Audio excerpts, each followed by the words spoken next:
안녕하세요. 강인선 배성규의 모닝라이브, 저는 강인선입니다. 안녕하세요. 배성규입니다. 예, 오늘 초대돼서 인사드리게 됐습니다. 김병준입니다.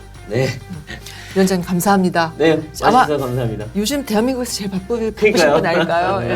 아마 하여튼 전화가 많습니다. 전화가 하루에 몇 통이나 오나요? 수백 통인 것 같아요. 그러면은 뭐 골라서 받으세요? 아니면은 거의 못 받습니다. 거의 못 거의 못 받으세요? 받고. 왜냐하면은 네. 이제 못 받는 이유가 여러 가지인데 우선 네. 소리를 죽여놨거든요. 네. 그런데다가 그렇죠. 일정이 많으니까 네. 심지어 후보가 지금 몇 번이나 전화를 했는데 오전에 계속 전화가 왔는데 집에 들어가서야 내가 이제 쭉 이렇게 넘기면서 이제 그러니까 전화를 보실 시간이 없는 거죠. 그때는 제가 예. 이제 이렇게 뭐 보좌진이나 이런 거 아무도 없고 예, 혼자 예. 있을 텐데 그렇죠. 그런 상황도 야, 있었어요. 근데 후보가 전화했는데 안 받으면 이분 뭐야? 막 그러니까요. 이런 화가 날 수도 있겠어요. 당연히 이제 본인도 그런 경험이 있을 겁니다. 상임 선대위원장이신데 이제 윤석열 그 대선 후보에. 근데 사실 지금 대선 그 선대위를 만들어가는 과정에서 지금 뭐 김종인 위원장 뭐 안 오시고 그다음에 이준석 당대표는 지금 잠적한 상태고 사실 당이 지금 굉장히 캠프가 어수선한 상태일 텐데. 저 같은 예. 경우에는 말이죠. 네. 이게 이제 제가 이런 상황을 가볍게 본다는 뜻은 전혀 아니고요. 굉장히 네. 그 엄중하게 인식하고 또 무겁게 보고 있습니다만 이제 제 경험상 네. 있을 수 있는 일이다. 이 정도 혼란은 이 있을 정도 법하다. 다만 이것이 예. 이제 표면적으로 이번에 이제 드러난 겁니다. 네. 그 대부분의 경우에는 사실은 수면 물밑에서. 아래에서 예, 예. 그렇죠. 이 진행이 되는데 이번에 표면적으로 드러났을 뿐이지 모든 선대위 구성이 그렇게 원만하게 되는 적은 없다. 네. 또 네. 한 번은 뭐 아침에도 제가 어떤 프로그램에 가서 이야기를 들었습니다만 제가 2002년 경험을 이야기하자면 네. 후보가 그것도 국민 경선을 통해서 당시에 노무현 네. 후보가 그렇죠. 당선돼가지고 예, 들어가는데도 예. 이게 반발이 보통이 아니에요. 그때는 뭐 지금은 반발 뭐 이런 문제는 아니지만 네. 그때는 그래서- 후단협까지 생겼잖아요. 그 뒤로 나중에 지지도가 떨어지니까 후단협까지 생겼고요. 그 왜 그러냐? 네. 뭐 모든 조직이 다 그렇습니다. 네. 그 새로운 지도자나 새로운 영향력을 가진 사람이 나타나게 되면 네. 기존의 질서가 이렇게 이제 흔들리니까. 이제 흔들리거나 변화가 돼야 되는데 그 변화 과정에서 변화 과정에서 뭐 서로 간에 이제 다른 이해관계나 다른 생각 예. 네. 또 어떤 철학이 네. 부딪히게 돼 있죠. 네. 그래서 뭐 김종인 위원장하고의 문제는 제가 이제 굳이 뭐 길게 이야기 드리고 싶지는 않은데 네. 선대위 운영이 어떻게 돼야 되느냐 네. 그걸 놓고서 예를 들어서 뭐 어떤 상임선대위원장이라는 직책이 필요하냐. 네. 네. 이제 혼자서 총괄을 이렇게 한다. 해나가면 되지 정권을. 이게 자꾸 사람이 많을수록 부딪힐 가능성이 더 있지 그렇죠. 않느냐라고 이야기를 하시는 거고 네. 네. 네.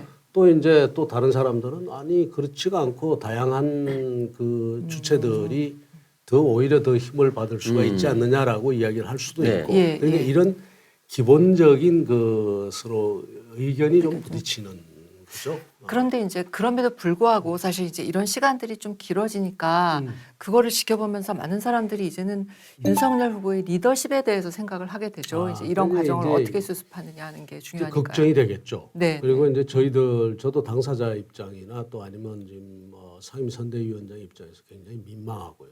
예, 국민들께 그렇겠죠. 죄송하고 예. 그런데 예. 뭐 그렇게 말씀하셨으니까 제가 이해하는 윤석열 후보의 리더십을 제가 조금 이야기 드릴게요. 네. 네. 네.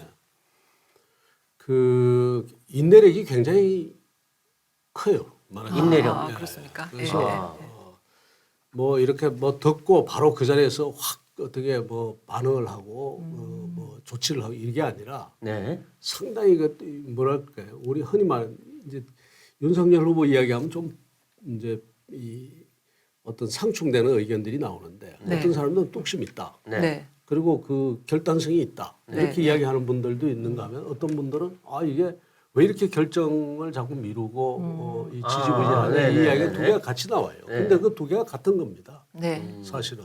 그게 무슨 이야기인가 하면 예. 예. 굉장히 인내를 해요.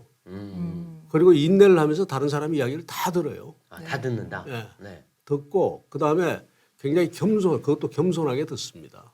자기 주장을 끝까지 하는 것이 아니라 상대방의 의견을 많이 듣고 그러면서 판단을 하고 난 다음에는 그다음에는 뚝심 있게 밀고 가요. 그렇기 때문에 그 무슨 왜 이렇게 그러냐 하는 것을 보면 뭐 그렇게 이해해 주시면 돼요. 상당히 지금 인내하면서 또 그다음에 또 한번 그 여러 가지 이야기를 듣고 있는 과정이다. 네. 그렇게 네. 생각해 주시면 될 거예요. 네. 근데 지금 이준석 당 대표가 예. 이렇게 당무에서 이탈하는 것은 상당히 보기 드문 케이스인데 지지난 총선 때 김무성 대표가 옥새를 들고 뭐 부산으로 갔다 그런 네. 것처럼 지금도 부산에 가 있는 걸로 그러네요. 알려져 있는데 이거는 뭔가 윤 후보랑 또는 우리 위원장님이랑 소통이 전혀 안 되고 있는 거 아니냐 이런 지적이 뭐 있어요. 회의도 같이 하고 하는데 뭐 소통.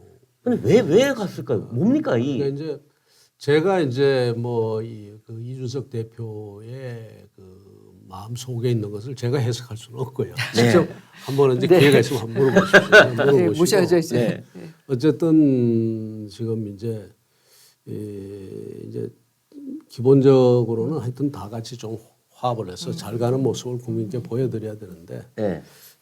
뭐 선대위원장 입장에서 좀 송구한다는 이야기를 제가 드리고 싶네요. 근데 정말 이준석 패싱, 그러니까 일정도 얘기 안 해준다. 그리고 인선이나 모든 거에서 또 영입 인사 이런 거에서 상의가 없다. 이런 얘기가 있는데 정말 패싱이 있는 겁니까? 패싱은 제가 오늘 다른 프로그램에서도 아침에 이야기를 드렸는데 네. 누가 기사를 그렇게 썼더라고요. 패싱, 김병준도 패싱 당했다. 이제 그 무슨 이야기인가 하면은 네. 이제 그 선대위라는 게 지금 뭐 정신이 없습니다. 네, 네, 정신이 없어서 그리고 또 보면 이제 뭐 스타일에 따라서 차이가 날 수 있는데 저 같은 경우는 그 실무자들이 움직이는 걸 굉장히 자율적으로 움직이도록 놔두거든요. 네. 그러면 이제 기획 단계에서는 뭐 온갖 이런 안 저런 안들을 검토를 하겠죠.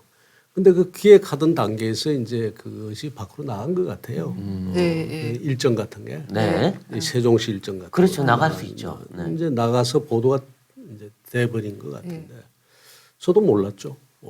저도 이제 그렇게 보면 이제 저 몰랐고 오후 2시 반쯤인가 뭐 3시쯤인가에 이제 전화를 해서 저한테 이제 내일 이렇게 간다. 세종을 가는데 위원장님 거기 동행하실 수 있겠습니까?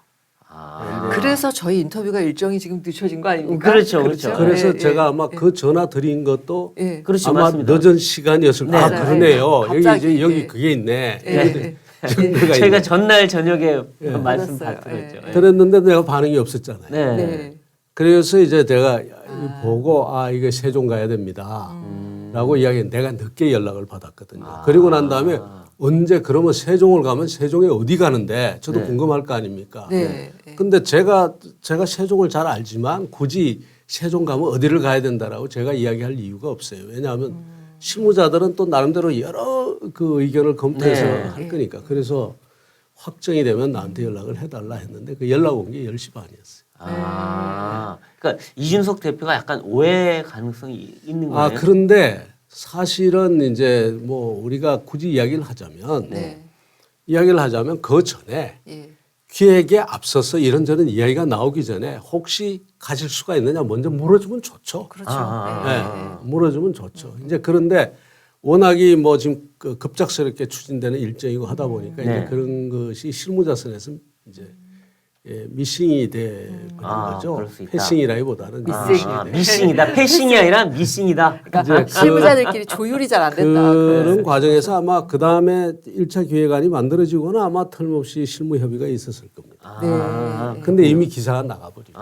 근데 일부에서는 그러니까 기분이 안 그렇죠. 좋을 수 그럴 있죠. 수는 있겠네요. 위원장님도 기분이 안 좋으셨나요? 저는 저는 어떻게 보면 자주 당한. 옛날 비대위원장 시절에는요. 네. 어떨 때는 내가 어딜 가는지도 모르고. 모르고 그냥 끌려가는 상황이다. 왜냐하면 여기 가셔야 됩니다 하는데 가면서 제가 이제 여기 얘기를 뭐냐. 그러면 메시지가 뭐냐 하면 그때서 이제 이걸 이게 나는 하고 제 나름대로 소화해서 이제 불평을 하죠 저도. 좀 미리 좀 이야기하지. 그렇죠. 이제 이렇게 하죠. 근데 일부에서는 지금 이준석 대표가 이렇게 하는 게 김종인 위원장 등을 비롯한 외부 인사 영입 문제에서 이 윤 후보랑 그리고 또 우리 김병준 위원장님이랑 뭔가 의견이 맞지 않는데 그거를 간접적으로 불만을 표시한 거다.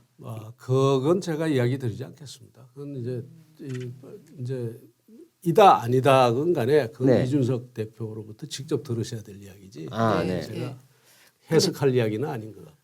윤 후보하고는 오래 아신 사이인 거죠.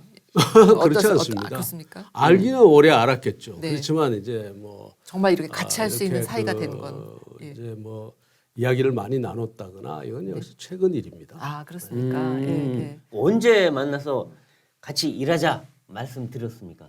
그게 아마 신문에 보도된 대로인데 네. 예, 그 전에 뭐 몇 번 뭐 여러 사람들이 중계를 뭐 말하면 중매를 예. 하고 네. 그러다가 이제 뭐 이 사람 저 사람 보내가지고 제 의중을 또 확인도 하고 네. 네. 그러다가 어느 날 이제 예, 저희 집으로 오셨어요. 네. 와서 이제 그날 보도 나간 거 보니까 뭐 비교적 정확한 보도가 나간 것 같은데 네. 정말 좀 길게 이야기를 했죠. 한 6, 7시간. 네. 굉장히 와인을 많이 마셨다는 세게 드셨다고. 얘기도 뭐 들리고. 많이 마셨다기보다는 뭐 몇 잔 했습니다. 내가 마실 만큼 그 기분 좋게. 네. 서로 그러니까 그만큼 분위기가 좋았다는 얘기 같은데요. 예. 그래서 저 같은 경우는 뭐 늘 하듯이 그 이기고 지고를 떠나서 네. 국가가 어디로 가야 되느냐. 네. 이런 데 관한 이야기를 많이 드렸고 네. 그 과정에서 비슷한 생각을 많이 하고 있구나. 네. 네. 라고 했고 그때도 이제 저보고 뭐 선대위 무슨 이야기도 나오고 캠프 이야기도 나왔는데 네. 제가 이제 그때도 소극적이었죠. 사실 네. 소극적이고. 근데 그때 뭐 국가 시스템 개혁 이런 얘기를 좀 많이 하셨다는 얘기를 네, 들었어요. 많이 했습니다. 네. 정말 많이 했습니다. 네. 많이 하고 향후에 지금의 시대가 어떤 시대고 네. 제가 늘 강조합니다만 지금은 민주화에도 여러 단계가 있는데 네. 그 단계를 지금 이러이러한 단계를 거쳐서 여기까지 와 있다. 그리고 지금은 정말 개인의 어떤 자유의지를 우리가 살리는 것이 중요한 시대다. 네. 네. 그래서 그 자유주의라는 것이 얼마만큼 중요한 것인지 네. 또 이것을 통해서 우리가 세계의 중심에 갈 수 있다는 이야기 하니까 뭐 아주 그 정말 소위 말하는 누가 보면 케미가 맞다고 할까요? 예. 그런 이야기들을 하다 보니까 어느 듯 보니까 그게 6시간 7시간. 아, 그렇군요. 사실 윤 후보님도 이 자유주의 얘기를 굉장히 많이 하시잖아요. 예. 그러니까 그런 면에서 상당히 그래서 일맥상통하네요. 이제 그 자유주의 이야기 근데 지금 제가 이해를 못 하겠는 게 네. 실제로 윤석열 후보가 지금 다니면서 이런저런 이야기를 해요. 네. 뭐 심지어 불량식품 이야기 하다가 네, 이제 네. 한번 그쵸. 얻어맞기도 하고 뭐 그랬는데 그런 이야기를 하는 그 속에 네. 이 후보의 철학이 다 녹아 있다고요. 네. 철학이 녹아 있고 정책적 방향이 지금 딱 이렇게 다 표현이 되고 있는데 그런데도 계속해서 지금 뭐 어떤 정책 비전이 없다. 네. 뭐 이런 이야기가 나오고 있어요. 네, 그러니까 맞아요. 이것을 종합화해서 이제 선대위에서 제대로 이제 설명을 못 하고 있기 때문에 글쎄 말이에요. 이게 뭔가 정제되고 딱 정리된 네, 그러니까 이게 이제 안 보여서. 그 과학기술 뭐 관련 기관들이나 또 뭐 대덕이나 이런 데 가서 또 이야기하는 것도 보면 네. 이미 그 R&D에 대한 본인의 생각이라든가 한국의 어떤 기술 입국 문제라든가 다 들어있다고요. 네. 네. 네. 들어있는데 이것이 이제 큰 그림으로 제대로 프레임을 딱 잡아서 설명을 안 하니까 그런 모양인데 네. 저는 확신을 합니다. 저는 저는 그 긴 시간 동안 그다음에 그 이후로도 4시간, 5시간 네. 뭐 그러면서 주로 보면 뭐 사람에 관한 이야기라든가 또 무슨 뭐 어떻게 하면 선거에 이익겠느냐 이 이야기보다는 네. 네. 국가 계획에 관한 이야기나 또 앞으로 우리 국가의 방향에 관한 이야기를 많이 주고받았는데 그런 점에서 저는 확실히 제 나름 확인을 했고요. 네. 예. 그 정책적 비전이라든가 네. 이런 걸 확인을 했고 그래서 제가 사실은 이 선대위원장을 만든 거죠. 근데 그거를 선대위에서 지금 뭔가 딱 정리를 해서 이게 비전이 이거고 공약이 이거고 이걸 딱 만들어줘야 되는데 그 나올 작업이 겁니다. 전혀 안 돼 있는 예, 거예요. 그 선대위가 작업이 이제 정리가 안 돼서 선대위도 정리가 안 되고. 선대위가 이제 네. 이제 하고 있습니다. 지금 네. 이제 그 선대위가 정식 발족 2월 6일날 이제 정식 발족하고 하면은 네. 원희룡 지사가 중심이 되어 있습니다만 네. 지금 그 정책본부가 제대로 이제 워킹을 할 거고 네. 할 거고 그러면서 하나하나 정리돼서 나오고 그다음에 중요한 정책들이 나오고 상대 후보의 정책에 대한 허점도 하나하나 다 분석해서 내놓을 거고요. 근데 이제 이렇게 이제 선대가 약간 정리가 안 되고 좀 어수선한 걸 국민들한테 보여주는 게 굉장히 좀 민망하다고 아까 말씀하셨는데, 예. 근데 이제 여기에 이슈 아직 남아 있는 이슈는 김종인 전 비대위원장이 돌아올 거라고 생각하십니까? 그것도 역시 네. 이제 그 김종인 위원장께 물어주시면 좋겠습니다. 그런데 선대위 입장에서는 네. 지금 우리가 지금 선거가 굉장히 임박해 있는데 그렇죠. 예. 그래서 한편으로는 모시려는 노력 또 네. 한편으로는 지금 우리 이준석 대표하고 그 동행하고 잘 화합해서 가는 이런 노력 네. 그런 걸 하면서 또 한편으로는 정책 작업 그다음에 네. 또 후보의 그 이 지방 순회 일정이라든가 네. 유세 네. 이런 것들이 다 이제 그래서 제가 말씀드린 게 멀티 트랙으로 네. 우리가 움직여야 된다. 네. 조금 더 허비할 시간 이거 하나 하느라고 다른 걸 그렇죠. 못하고 뭐 못하고 그거는 할 시간이 없다. 그렇기 때문에 기능을 할 수 있는 체제로 만들어서 가야 되지 않겠느냐. 네. 그렇게 생각하고 있습니다. 근데 저희 이제 궁금한 게 김종인 전 위원장이 우리 김병준 위원장하고 같이 못하겠다. 김병준 위원장을 뭐 사퇴시켜라. 혹시 이런 요구를 한 건가요? 그것도 제가 드릴 이야기는 아닌 것 같은데 굳이 말씀을 드리자면 네. 앞서 말씀드린 것처럼 선대위의 구조를 어떻게 짜느냐. 네. 예. 예. 라는 문제. 이것이 말하자면 여러 계층을 둬 가지고 또 상임 선대위원장을 여러 명을 둬 가지고 이렇게 하느냐. 네.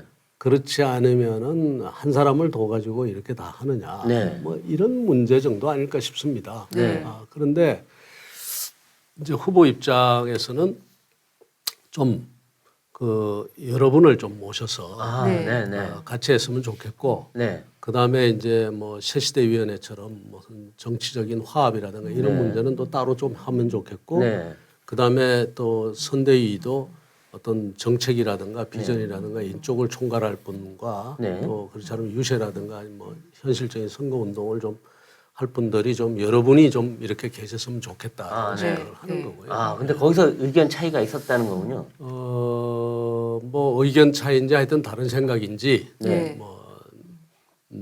있었다라고 봐야 되겠죠. 네. 근데 지금 김종인 위원장하고는 뭔가 악연이 있으세요? 우리 김 위원장님께서? 왜냐면 김종인 위원장이 자꾸 거론한 게 하여튼 김병준 위원장인 김한길 위원장에 대해서 자꾸 뭔가 얘기를 했다는 소문이 들려서 그래요. 저는 악연이 없다고 생각하는데. 없어요? 예, 스펙이 뭔가 겹치셔서 그런 거 아닌가요? 글쎄요, 참 이게 참. 스펙도 뭐 상당히 다를 수 있어요. 네. 지향하시는 바는 조금 차이가 있으신 것 같아요. 예. 지향하는 것도 뭐 그렇게 큰 차이가 없다고 그래요? 저는 생각이 네, 돼요. 네. 물론 이제 그분은 경제민주화라든가 이런 쪽에 굉장히 그렇죠. 강조점을 두고 있고 네. 예. 저는 오히려 자유시장 자유주의, 경제 예. 쪽에 강조를 두고 있지만 저 역시 네. 분배 분배 문제나 문제. 그다음에 예. 사회 안전망이라든가 이게 예. 없으면 절대로 안 된다. 그래서 제가 심지어 그렇게까지 이야기했지 않습니까? 소위 분배 담론이 없는 보수는 이 사이비 보수다. 네. 왜냐하면은 자유주의 체제가 무너지는 것이 무엇 때문에 무너지느냐? 네. 분배 문제가 아주 극단적으로 나빠졌을 때 그 사회주의 운동이 일어나고 공산주의 운동이 일어나거든요. 그래서 그런 점에서도 우리가 지금 현재와 같은 이 잘못된 배분 구조나 네. 또 이 분배 구조를 그냥 둘 수는 없다. 네. 그렇게 하면 자유주의가 궁극적으로 위험해진다는 생각을 가지고 있기 때문에 네. 그리고 심지어 기본소득론이라든가 이런 데서 기본소득의 그 내용은 다르겠지만 네. 네. 내용은 사실 기본소득 문제는 아주 극우적인 처방이 있는가 하면 극좌적인 처방도 있거든요. 네. 네. 근데 이제 그 내용은 서로 다르겠지만 기본소득이라는 개념에 대해서는 서로 저는 이해하고 그런 상태라고 생각합니다. 네. 그러니까 김종인 위원장 생각하시는 거하고 김병진 위원장님 생각하시는 거하고 큰 방향에서는 거의 그러니까 차이가 크게 틀리지 없다. 않은 예, 차이가 없다라고 네. 생각이 되고요. 그다음에 뭐 제가 뭐 어떻게 보면은 뭐 비판도 하고 네. 한 적이 있지만 그거는 결국 당이나 우리 저 보수나 이 소위 자유우파 진영에 이게 좀 서로 도움이 되자는 이야기니까 네, 네. 아마 그런 거 다 이해하시리라고 생각하고요. 네. 근데 지금 김종인 위원장 한 분의 영입이 보류된 게 아니라 지금 김종인 위원장이 안 들어오니까 소위 탈문 진보라고 하는 그 뭐 김경률 회계사, 그다음에 이 권경의 변호사 등등으로 대표되는 그런 분들도 지금 이쪽에 합류를 안 하고 있고, 그다음에 또 금태섭 전 의원 같은 저쪽 여당에 있었던 이탈파들도 안 들어오고 있고, 또 이용호 의원 같은 호남 쪽 분들도 아 김종인 위원장이 저렇게 했는데 우리가 어떻게 들어가? 이렇게 해서 지금 뭔가 큰 틀의 중도 확장으로 가는 길이 막혔다. 이런 분석이 있어요. 어떻게 보십니까? 글쎄요. 중도 뭐 그분들이 다 이제 결국 우리가 다 모시기 위해서 네. 노력을 해야 되겠죠. 네. 노력을 해야 되겠지만 또 한편으로는 뭐 다른 수단을 통해서도 또 하기도 하고 네. 그렇게 하여튼 다 모시기 위해서 노력을 해야 되는데 뭐 그분들이 꼭 그렇게 누가 어떤 특정인이 안 들어갔기 때문에 우리 못 들어가고 이 선거에 협력 못 한다. 저 그러실 분들은 아니라고 생각합니다. 뭐 접촉을 좀 해보시고 계시죠? 아직은 좀 서로가 좀 조심해야 될 부분은 아닙니까? 아직은 왜 시기가 아니다. 조심을 예? 왜 조심을 해야 되죠? 왜 조심을 해야 되나? 아직도 이 존중해야 될 의견들, 네. 또 그다음에 이견들 여전히 우리가 존중하고 또 뭐 그러면서 살펴야 되죠. 그러니까 시간이 걸리더라도 여러 의견들을 좀 수렴하고 듣고 이렇게 예, 아까 제가 말씀드렸다시피 이제 시간을 가지고 가다 보면 네. 어느 순간에 이제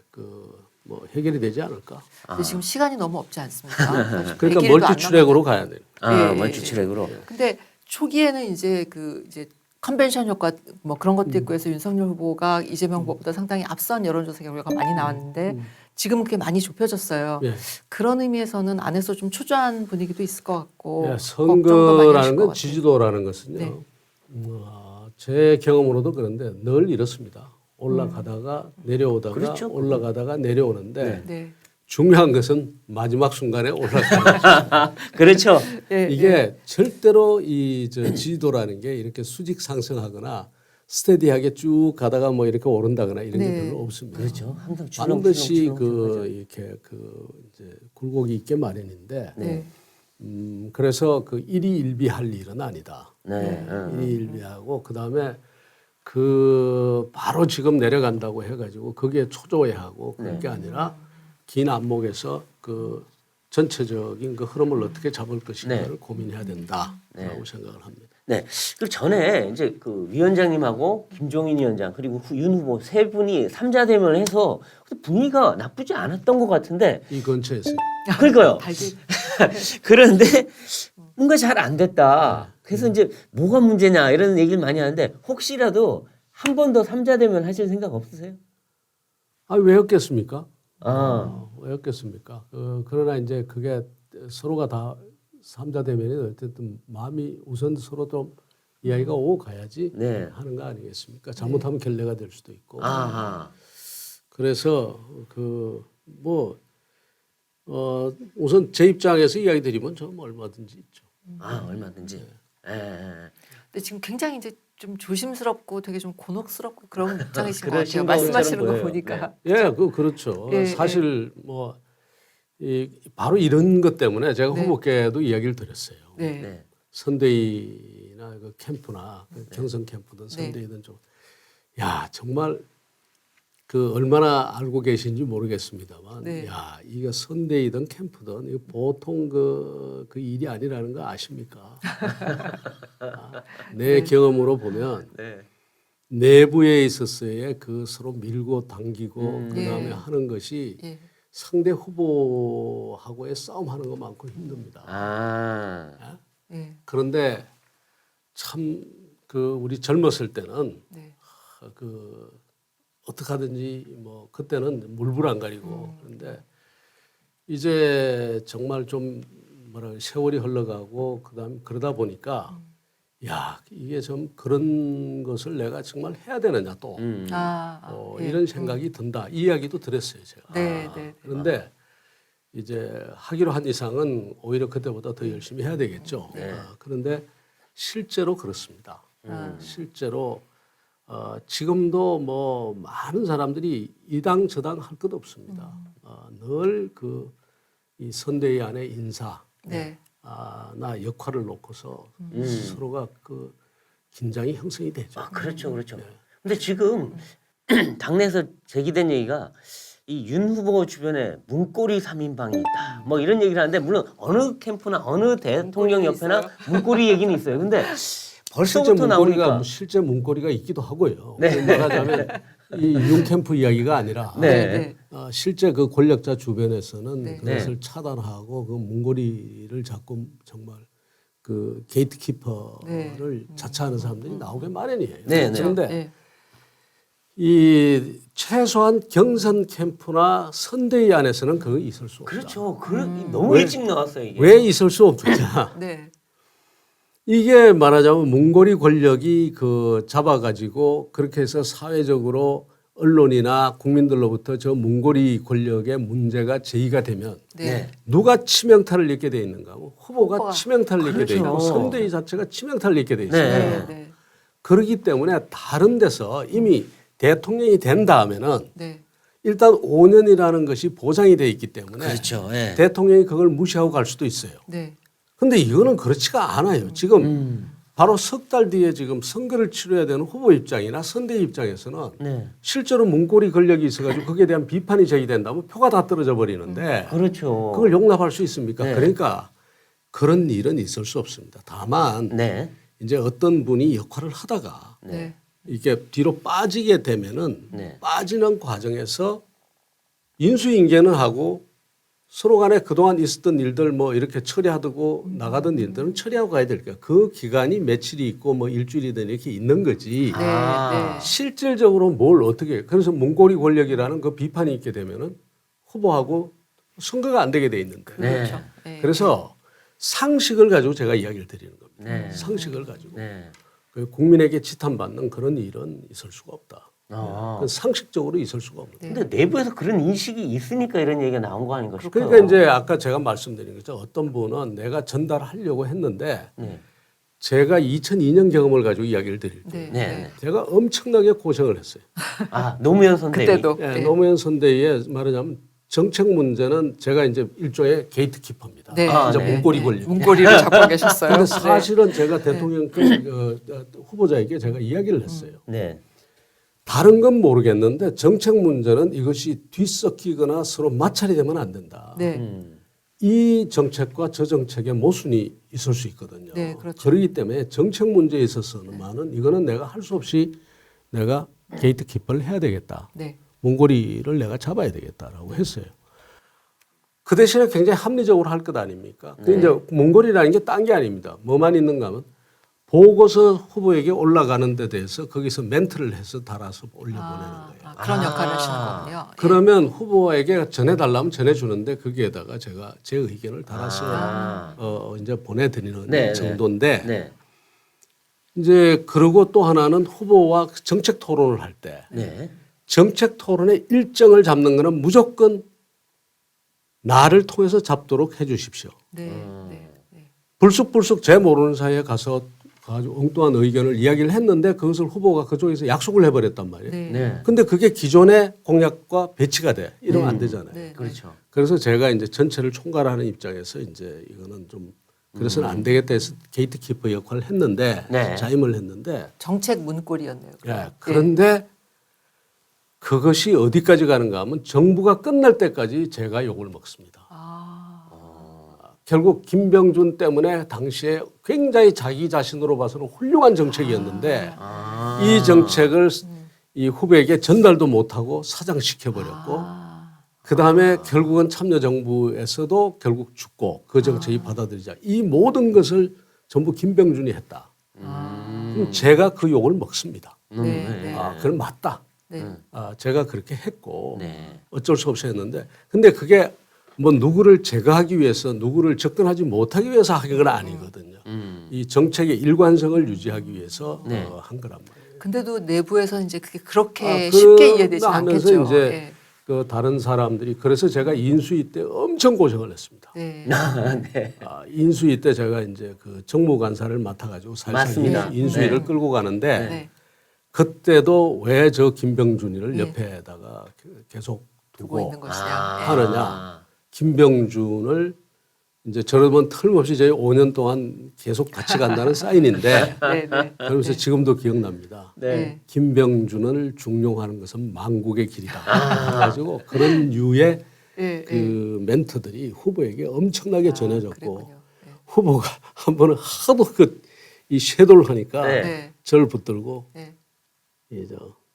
좀 잘 지내라. 좀 너무 갈등 없이 갈등이 지내라. 많으니까. 예. 근데 저도 당시에 기억나는데 그때 저도 그때 인수위도 출입하고 청와대도 들어갔지만 보고 있으면 아 우리 위원장님이 상당히 그 약간 진보라기보다는 상당히 중도적인 색채에서 합리적인 정책을 네. 추진했는데 그런 형태가 저쪽 많이 노면 네. 주류들은 그때 굉장히 진보였어요. 예, 그래서 더더욱 이제 그런 정책들이 네. 정책안들이 받아들이지 않았다. 그런데 아, 저하고 이제 그 후보하고는 철학이 맞았거든요. 네. 그렇죠. 그렇기 때문에 제가 그 철학을 알기 때문에 그 선에서 이제 이렇게 좀 그렇죠. 유보도하고 의견을 달아서 보내주고 하는 건데 이제 그게 많은 분들의 심기를 건드렸어요. 그렇죠. 그리고 이제 그 매는 제가 맞았습니다. 네, 네. 매는 제가 맞았고 네. 결국 나중에 한미 FTA 뭐 이런 거 하면서도 결국 김병준이라는 자는 아, 그 이제 노무현 정부가 좌회전 깜빡이 켜고 우회전했는데 우회전했다. 네. 그 우회전 쪽으로 핸들을 돌린 자가 누구냐 그렇죠. 이렇게 해서 얻어맞은. 아, 근데 근데 지금 상황에서는 그럼 네. 지금 윤석열 캠프에서 김병준 위원장의 역할은 스스로 무엇이라고 딱 규정을 하고 계십니까? 저는 사실은 그 조직을 당 비대위원장 할 때도 그랬습니다만은 굉장히 그 각 그 분야별 네. 또 그다음에 각 영역별 그 조직의 네. 그 자율성을 최우선시합니다. 예. 예. 그래서 굳이 뭐 이래라 저래라 그다음에 아까 제가 이야기 드렸지 않습니까? 일정 잡는 것도 네. 그거는 실무자선에서 합리적으로 잡을 거라고 보고 네. 네. 가자면 제가 갈 수도 있고 뭐 그래요. 그래 이제 그런 자율성을 존중하면서 제가 가지고 갈 것은 기본적으로 철학.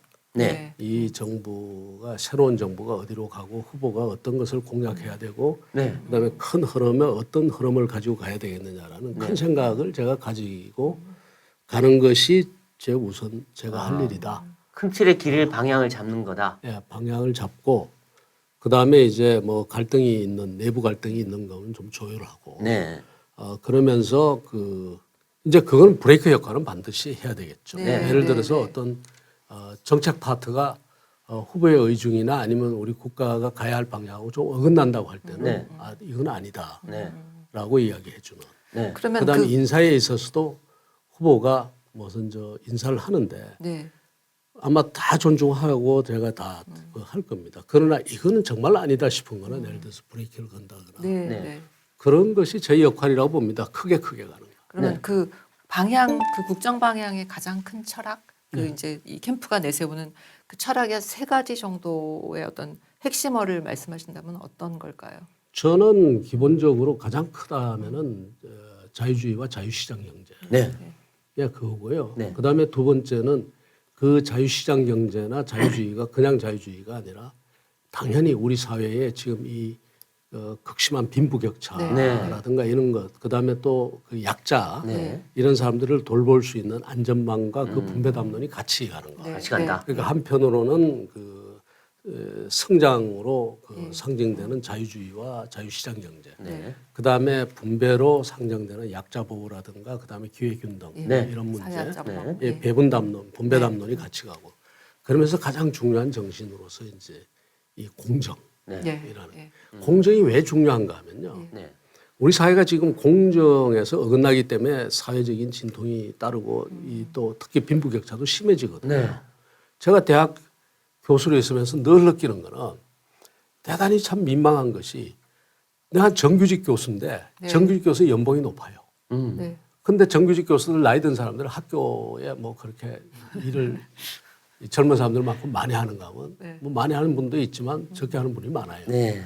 근데 신임 교수들 들어온 사람들은 계약직 교수로 들어와. 일을 무지무지하게 해. 네. 그렇죠. 근데 그 연봉의 차이가 3배, 4배가 차이 나. 와, 그렇게 차이 나나요? 네. 그럼 이런 걸 보면서 이게 불공정하잖아요. 네. 불공정하죠. 이 불공정한 구도를 그대로 두고 또 그다음에 정규직과 비정규직 문제도 마찬가지죠. 똑같은 일을 하는데 동일 노동에 동일 임금이라는 그 원칙이 다 사라져 버렸어. 이제 이런 불공정한 경우를 그대로 두고 이것이 만들어내는 빈부격차라든가 이걸 그대로 두고서 우리가 복지만 이야기를 한다. 말이 안 되잖아요. 그렇죠, 그렇죠. 네. 복지가 말이 네, 안 그렇죠. 되잖아. 그래서 이런 부분에서 어떤 공정과 정의라는 거 네.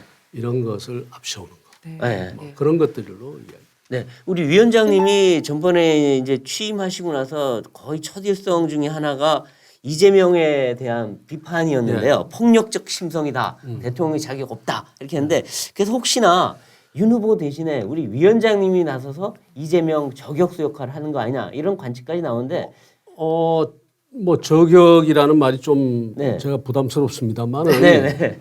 그러나 비판할 것은 반드시 비판해야 되겠다. 그리고 네. 제 언어로 해야 되겠다. 왜냐하면은 제 나름 보는 눈이 있지 않습니까? 네. 시대가 그래서 제가 그 폭력적 심성이라고 하는 것을 네. 보이는 것이 폭력적 심성이고 네. 그다음에 이것은 안 되는 이유가 있어요. 네. 그런 심성을 가지고는 자유로운 질서를 만들어낼 수가 없습니다. 그런 심성이라면 어떤 심성? 왜 폭력적 심성이죠? 말하자면 상대를 인정하지 않고 상대를 공격하고. 인정하지 않고 그다음에 뭐라 그럴까요?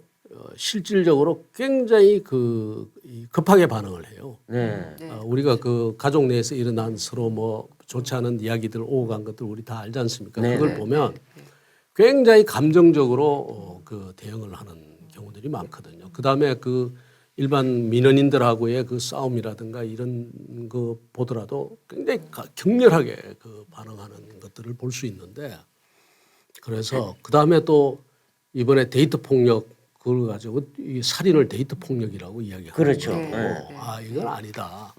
이런 심성으로서는 특히 자유주의적인 질서를 이끌어갈 수가 없죠. 네. 왜냐하면 상대가 뭐라고 하면은 그냥 감정적으로 치솟아 버리고 네.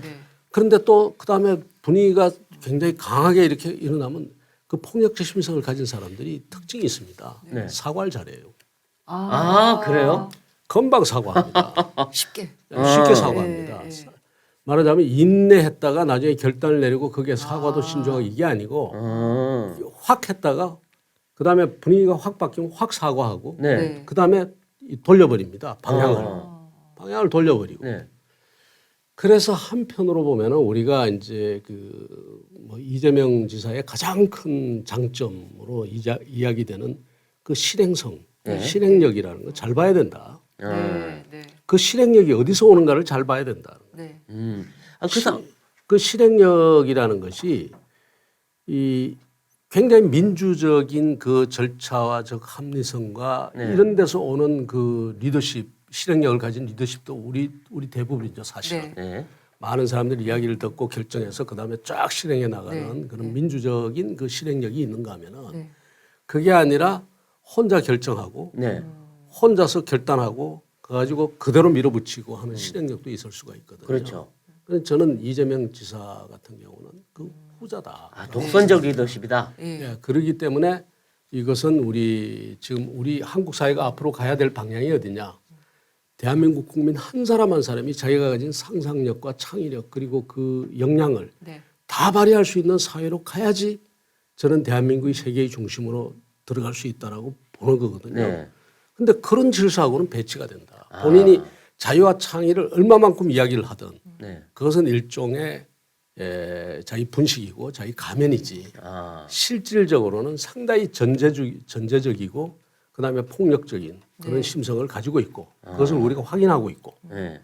그리고 이러한 리더십은 우리가 새로운 시대를 여는데 이거는 오히려 방해가 된다.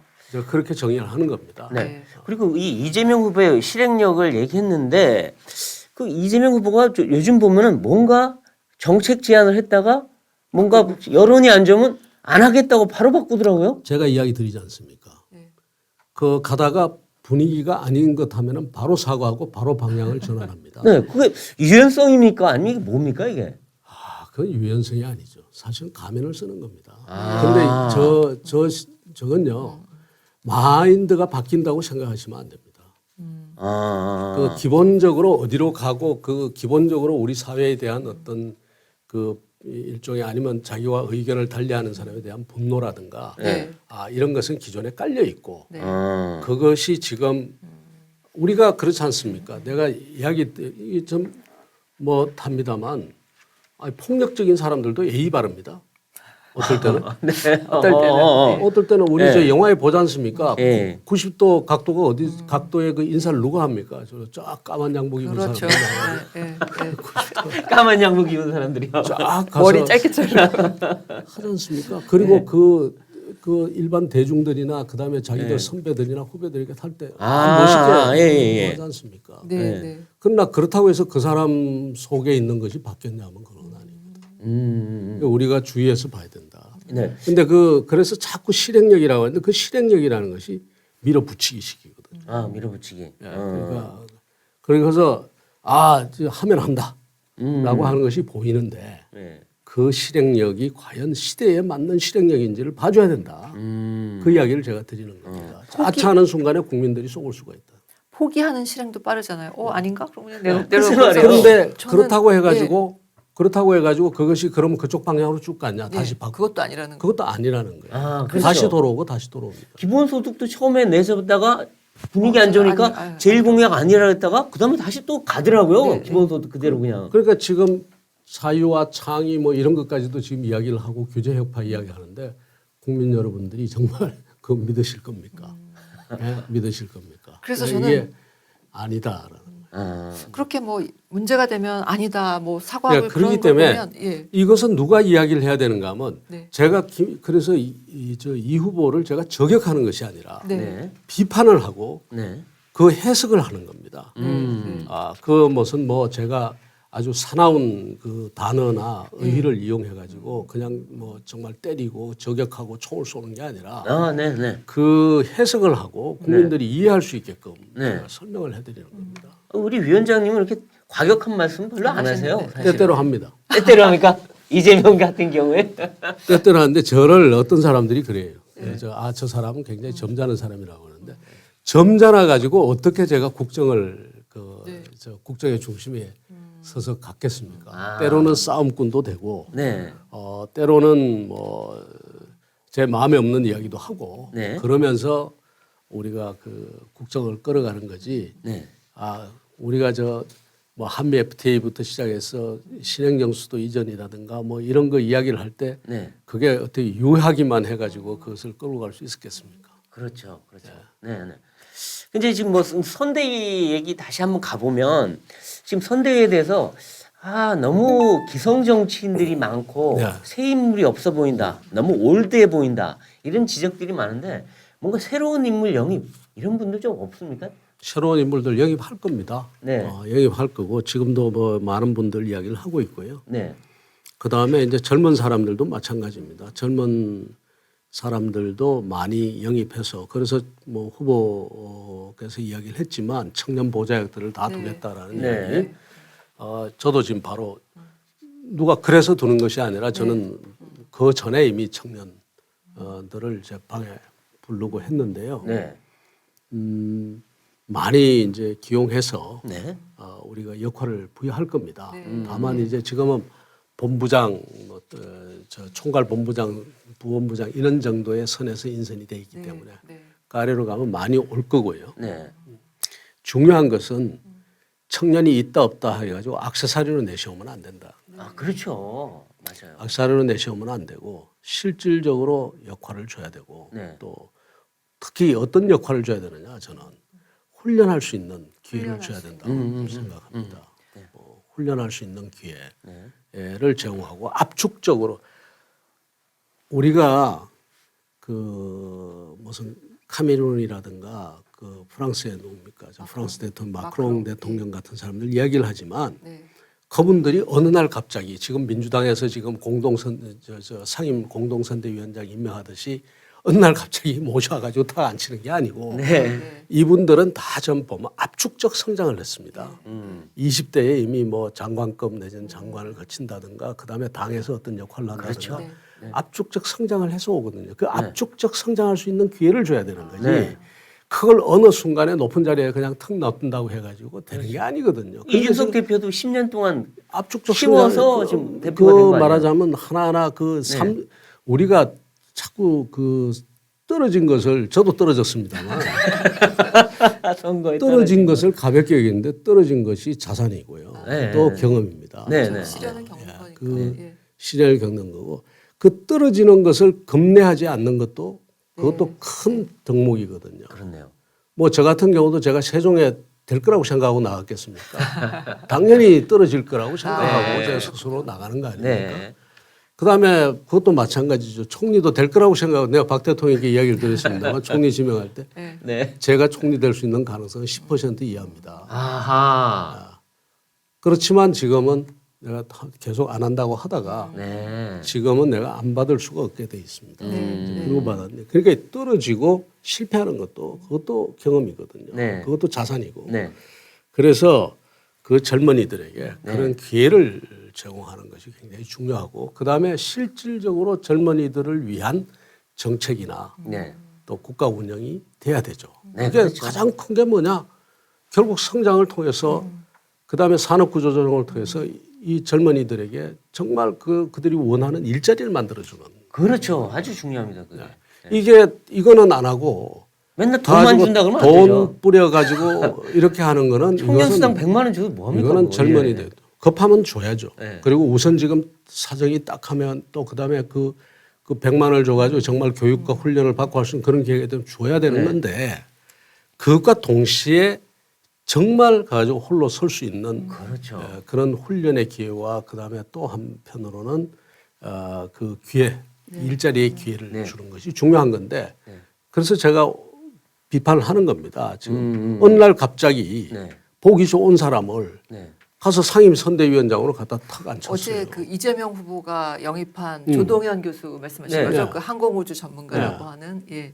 그 앉혔는데 앉히니까 당장에 지금 뭐 그 전력이 어떻다. 글쎄요, 뭐 해가지고 논란이 지금 논란이 일더라고요. 있는 데다가 제가 아침에도 이야기를 했습니다만 야 그거 결국 뭐냐 전투복 위에 브로치 하나 다는 거지.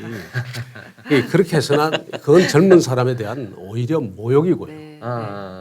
좀 그 훈련할 기회 이런 거를 제대로 제공하고 그러다 보니까 그래서 지금 저는 되도록이면 당에서 뭐 제 의견이 다 끝까지 관철될지 모르지만 네. 그런 차원에서 우리가 젊은이들을 모시자. 네. 그냥 뭐 자리 하나 얹혀놓는 게 아니라. 해가지고 상징적으로 무슨 뭐 전투부에 브로치 달듯이 이렇게 하는 게 아니라 정말 그 훈련하고 자기의 다져서, 그걸 다질 수 있는 기회들을 지금 당에서 제공해 줘야 되거든요. 네네. 그리고 선대위에 대해서 좀 하나 더 여쭤보면 지금 윤석열 후보 같은 경우는 검사 생활을 평생 하시다가 5달 전에야 정치를 시작하셨어요. 그러니까 정치에 대한 경험도 국정에 대한 경험도 없는데 그래서 윤 후보로는 불안하다. 뭐 국정을 잘 하겠느냐 이런 얘기가 있어서 그래서 일각에서는 전문가 집단 그리고 경험이 많은 분들 이런 분들 다 묶어서 쇄도 내각 같은 원팀을 하나 제시해 주는 게 어떠냐 이런 얘기를 하는데 어떻게 생각하십니까? 일장일단이 있습니다. 네. 섀도 내각을 만들면 섀도 내각에서 배제된 분들이 몹시 기분이 안 좋아하시고 참 어렵습니다. 그렇군요. 그렇기 때문에 국민들 입장에서는 그것이 다행이지만 지지자들 입장에서 보면 저러다가 엄청나게 많은 표를 놓치게 되지 않을까. 그 협조를 많이 받아야 될 분들의 표를 놓치는 수도 있고요. 네. 틀림없이 그러거든. 어떤 사람 이름이 올라가면 안 올라간 분들하고 왜 당신같이 좋은 사람은 그 배려 안 하고 말이야. 그래서 이게 굉장히 어려운 일이다. 미리 짜놓는 건 어렵다. 근데 그냥 어떤 후보군을 만들어 놓으면 어떻습니까? 후보군을 만드는 거는 아마 이제 그 중간중간에 뭐 짐작이 가든 어쨌든 보이기도 하겠죠. 네. 그렇게 될 수가 있고요. 그 다음에 전문가들이라든가 참 전문가도 조심해야 됩니다. 조심. 네. 왜냐하면은 전문가도 터널 비전을 가진 경우가 굉장히 많아요. 자기 것만. 자기 것만 보고 가시는 거죠. 예. 그래서 그 전문가들의 의견은 물론 드려야 되겠지만 네. 그거 말고 그 전문가들의 의견을 듣는 것과 동시에 일종의 시대의 흐름이라든가 민심이라든가 이런 것을 파악할 수 있는 분을 모시는 것이 굉장히 중요합니다. 네. 아, 저희가 이제 얘기를 많이 해서 이제 정리하는 질문을 몇 가지 드리려고 하는데 그 부인 김건희 씨의 역할은 어떻게 돼야 된다고 생각하십니까? 네. 그 점에 대해서는 지금 아직 제가 그렇게 깊이 생각해 본 적이 없습니다. 아 그렇습니까? 근데 이제 어쨌든 어느 순간인가는 나오긴 나와야 되는데 요새 아, 과정에 당연히 등장해야 그렇겠죠. 되겠죠. 네. 여당에서는 지금 뭐 김건희 나와라 막 맨날 그러고 있는데 그러니까요. 아니 윤석열 나와라 그러지 왜 그런지 예, 모르겠지만 그 어쨌든 관심 있어요. 배우자는 배우자고요. 네. 배우자는 배우자고 배우자는 누가 뭐래도 소극적인 역할을 하면 할수록 네. 더 빛이 납니다. 아, 소극적 역할. 역할. 예, 예. 그래서 네.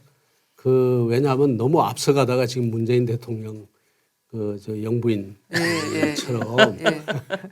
너무 적극적이었어. 너무 적극적으로 네. 있는 듯 없는 듯 소극적인 역할로서 내조를 하는 것이 저는 맞다고 보고요. 네. 그런데 이런 이야기가 젊은 세대에는 의아하게 느낄 수 있습니다. 네. 그렇죠. 그래서 또. 한편으로는 그 소극적이라는 말 속에 뭐도 들어가 있는가? 자기 일 열심히 하는 것. 네, 네. 그래서 자기 직업이 있을 것 아닙니까? 그렇죠. 지금은 거의 일을 못 하고 예, 계시더라고요. 그리고 자기 직업을 제대로 하는 것. 네. 그다음에 그와 연관된 일을 놓치지 않고 하는 것. 이런 것들도 아주 중요한. 그러나 국정으로 봐서는 좀 소극적인 그런 역할. 그게 아주 중요하다고 봅니다. 어렵게 그 선에 맞춰야 되는 거네요. 참 힘든 게요. 네. 네. 그 권력을 가진 사람들 주변은 늘 문제가 생깁니다. 네. 왜냐하면 그 주변에 사람이 모여들게 돼 있거든요. 네, 그렇죠. 그렇겠죠. 네. 그래서 굉장히 처신하기가 힘듭니다. 음. 보통의 그 고민과 고통이 아닐 겁니다. 네. 이게 결국은 권력을 향해서 가는 사람들은 그 고통의 연속입니다. 네. 저도 작은 그 권한과 그 권력을 행사해 봤습니다만 한 번도 그것이 편하게 느껴진 적이 없습니다. 늘 고통이었고 책임이었고 네. 제가 그 박근혜 대통령께 내가 좀 나한테 정권을 좀 줬으면 좋겠다라고 이야기를 하면서 드린 말씀이 있습니다. 뭐라고 이야기를 드렸는가 하면 제가 정권을 달라 하는 건 물론 당연히 상의하고 다 제가 그 이해를 구하고 하겠지만 어쨌든 권한을 저한테 좀 주십시오. 네. 근데 제가 권한 달라고 하는 것이 권한이 아닙니다. 음. 권한을 달라고 하고 권력을 달라고 하는 것이 아니라 고통과 책임을 달라고 하는 겁니다. 아. 13개월 남았는데 무슨 여기에 권한이 있고 권력이 있겠습니까? 네. 예, 고통과 책임을 달라. 근데 그게 사실상 5년 내내입니다. 그 책임과 고통이라고 네. 하는 것이. 근데 최근에 제가 경선 치르는 과정에서 보니까 후보 중에 상당수가 그것이 고통과 그다음에 그 뭐라 그럴까요? 영광. 책임이라고 하는 것을 인식을 잘 못하는 분도 계시더라고요. 그런데 네. 제가 명백하게 이야기 드립니다만 윤석열 후보는 아닙니다. 그것이 고통과 책임이라는 것을 알고 있다는 확신을 제가 네. 수차례 받았습니다. 네. 권한이 아니라 책임이란 걸 안다. 책임과 고통이라고 하는 것을 알고 있는 후보다. 제가 들은 그 이야기 중에 가장 인상적인 이야기 제가 소개는 않겠습니다만 네. 확실히 알고 있구나. 뭐 얘기해 주세요. 한번. 예, 그 언제 다음에 이야기. 다음에 또 한번 모시내야 될 거. 근데 지금 어쨌든 그 이번 선거에서 그 2030들 선택이 뭔가 판세를 갈 거다 이런 얘기를 하는데 그 아무래도 아직도 윤 후보의 이미지는 2030한테 그렇게 썩 어필을 많이 하는 건 아닌 것 같고. 제가 후보께 말씀드렸어요. 네. 그 이런저런 가식 없이 윤석열 다움을 보여주자. 네. 네. 윤석열 다움이면 그것을 제대로 보면 보여주면 2030이 열광하게 돼 있다. 그 이야기는 뭔가 우선 격의가 없어요. 네. 격의가 없다. 무슨 검찰총장이니 뭐니 뭐 하니 이 무거운 게 느껴지질 않습니다.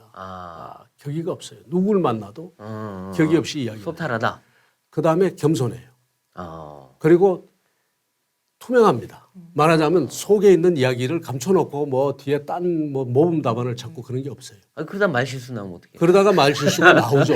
예, 예. 말실수가 나오는 것이 때로는요. 그것을 긍정적으로 우리 보자고요. 그게 투명한 겁니다. 투명하다. 말하자면 정답만을 이야기하려고 그러지 않고 그러니까 속과 자기 겉이 속에 다 똑같다. 속과 겉이 똑같은 거예요. 그러다가 전부인 거죠. 그다음에 거기에 대해서 이의가 제기되고 내가 잘못 생각했다 하면은 논리적으로 맞으면 받아들여요. 그러지 않습니까? 그렇기 때문에 이런 스타일이 네. 오히려 가가지고 굉장히 가식적으로 행동하고 뭐 하는 그런 스타일보다는 훨씬 더 20, 30대에 저는 맞다라고 보는 거예요. 그럼 격이 없고. 이재명 후보보다 더 어필할 수 있다. 저는 어필할 수 있다고. 그래요. 근데 이제 이 와중에 그 이준석 대표라고 하는 이 2030을 대표하는 사람이 이탈해 버리니까 이건 뭐냐 이런 얘기가 나오는데 네, 빨리 어떻게 해결해야 되나요? 그래서 윤석열 다움 이런 것이 이제 보여주면서 네. 또 그러면서도 뭐 서로 화합하고 네. 잘하는 그런 일이 일어나겠죠. 네. 자 이제 위원장님께서 나오셨으니까 그 국민들께 시청자분들께 왜 윤석열이 대통령이 되어야 하는지 좀 짧게 설명을 해주시죠. 예, 이제 사실 다 드렸습니다.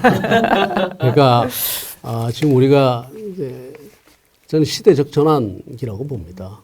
우리가 민주주의 열심히 했고 산업화 열심히 했고, 근데 저는 대한민국이 성장하려면 20, 30대를 포함해서 정말 한 사람 한 사람이 이 자기의 자유의지 또 그다음에 상상력, 창의력을 다 할 수 있는 그런 세상이 돼야 된다고 생각합니다. 그런 세상을 만들 사람이 누구냐? 저는 윤석열이라고 제가 확신을 합니다. 최소한 상대 후보인 이재명 후보는 아닙니다.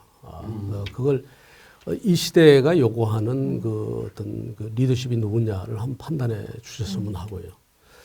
저는 그게 대해서 확신이 있기 때문에 제가 한다고 했습니다. 그러면서 저는 공직을 안 하겠다고 제가 선언을 하고 지금 시작을 하는 겁니다. 아무런 제가 안 한다면 정말 안 합니다. 어떤 분들은 진짜 안 할 거냐 하는데 진짜 안 합니다. 근데 그 한 가지 오늘도 말씀하셨는데 후보에 상처를 줄 수 있기 때문에 나는 사퇴하는 일은 없다 이렇게 얘기하셨는데 혹시라도 김종인 전 위원장이 뭔가 요구를 할 때 역할을 뭔가 좀 축소한다거나 그럴 의향은 있으십니까? 선대위에서 역할은요 정해진 게 없습니다. 네. 그 상황에 따라서 예를 들어서 갑자기 누가 유능한 분이 그 어떤 정책 쪽에 제가 원희룡 지사하고 이야기를 지금 해보는데 네.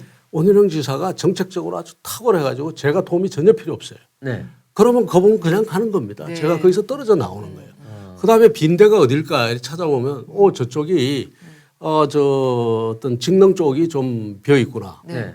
그러면 제가 가서 직능 쪽에 가서 뭐 의사협회든 변호사협회든 뭐 직능을 연결시켜주는 역할을 할 수 있고요. 네. 그래서 대단히 가변적이고 물 흐르듯이 흐르는 것이 선대입니다. 네. 네. 그러니까 상황이 변하면 그게 맞는 역할이 주어지는 거예요. 그러니까 정해져서 가는 선대위라는 것은 그런 조직이 아니다. 관료 조직처럼 뭐 딱 정해져 가지고 그 안에서 자기 권한 행사하고 이게 아니고 특히 상임 선대위원장이라는 것은 빈 곳으로 필요한 곳으로 흐르는 겁니다. 네. 그래서 사무총장이 잘하고 있으면 사무총장 하자는 대로 따라가면 가면 돼요. 오라면 오고 가라면 가고. 네. 알겠습니다. 네, 윤석열 후보의 그 선대위 이제 구성 과정에서 중간에서 굉장히 시끄럽고 뭐 혼란스럽고 그런 얘기들이 많이 나서 뭐 걱정하시는 분들도 있고 뭐 이제 뭐 여러 가지 우려의 뜻이 많이 나오는데 사실 오늘 김병준 위원장님 모시고서 얘기 들어보니까 사실 대선을 치르는 과정에서 그런 일은 늘 일어난다는 거 그런 과정이라고 하는 얘기가 좀 더 이게 이제 표면화되고 있다. 표면화되고 있다. 표면화되고 있다는 이야기는 뭐라고 말씀드린가 하면 좀 긍정적으로 해석을 하자면 그만큼 민주정당이라는 겁니다. 그 얘기를 계속 강조하고 계십니다. 민주정당이라는 겁니다. 권위주의 체제. 말하자면 절대적인 사람이 그 권위주의 체제에 누가 대통령 후보가 됐다. 이런 일이 일어나지 않습니다. 그러니까 뭔가 민주당처럼 일사불란하진 않지만 잠복해 있지 일어나 있지 물밑에서 서로 죽이고 뭐 다 그것뿐이지. 이것은 민주정당이고 민주적인 후보이다 보니까 그다음에 인내하는 후보고 민주적인 후보고 하다 보니까 그것이 표면화된 거지. 어디에는 없더라. 그때는 일사불란하게 움직였다. 그러한 조직은 없습니다. 그러니까 막후암투는 없고 막전 싸움만 있는. 네, 알겠습니다. 잘 들었습니다. 네. 자, 이제 100일 남은 이 대선, 100일도 안 남았죠. 이 대선에서 이 김병준 위원장님이 이 윤석열 대통령 만들기에 어떤 역할을 할지 주목이 됩니다. 앞으로도 기대하고 지켜보겠습니다. 오늘 모닝 라이브는 여기까지입니다. 나와주신 김 위원장님 감사드립니다. 네, 감사합니다. 네, 감사합니다. 네, 저희는 다음 시간에 다시 찾아뵙겠습니다. 고맙습니다.